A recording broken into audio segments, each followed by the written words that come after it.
Mateo is the most powerful monster in the Eastern Realm, yet he refuses to acknowledge his true nature, insisting instead that he is a divine being. To dominate the entire Eastern Realm, he commands his Red Armor Legion and followers to hunt down tribes who refuse to submit. Soon, chaos engulfs the land as countless tribes fall victim to their ruthless attacks. On the border of the Eastern Realm, Lucas lures Mateo's followers away to buy time for his tribe to escape. Though Lucas is a skilled warrior, he stands no chance against such overwhelming numbers and is forced to flee for his life. But the enemies prove far stronger than he anticipated. A heavy chain strikes him down. Knowing the grim fate that awaits him if captured, the injured Lucas struggles to his feet and dashes off again. In his panic, he loses his way in the dense forest and ends up at the edge of a steep cliff with no way forward. Just as the enemies are about to finish him off, his sister Anna arrives. Their father, John, was a mighty warrior who once faced Mateo alone. Though John was ultimately defeated, he managed to drive a sword into Mateo's forehead, a blade the monster has never been able to remove. Though Anna is a woman, she carries John's bloodline and, through relentless training, has become unmatched in her tribe. Yet her warrior instincts scream of an unprecedented threat, emanating from an old man among the enemies.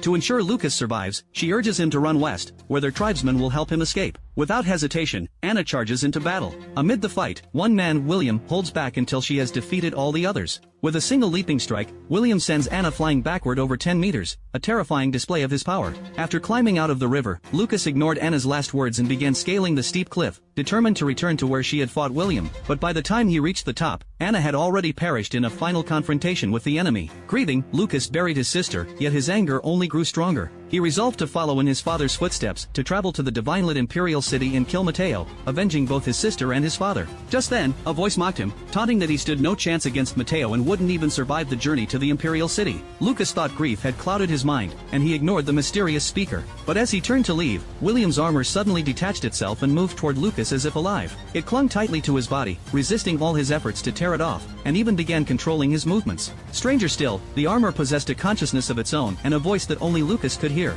It introduced itself as Leo. When Lucas tried once more to remove it, Leo explained that it thrived on excitement and was deeply curious about Lucas's quest to challenge a self-proclaimed god. In exchange for a regular offering of Lucas's blood, it vowed to help him take down Mateo. Seeing value in an ally, however unusual, Lucas agreed. On their way to the Imperial City, they entered a town where Lucas was once again cornered by Mateo's followers. Determined to protect a young girl behind him, Lucas prepared to fight to the death. But then, Leo abruptly separated from Lucas's body, transforming into a full-suited armored monster. "I'll take down every one of them," it declared, in 30 seconds or less.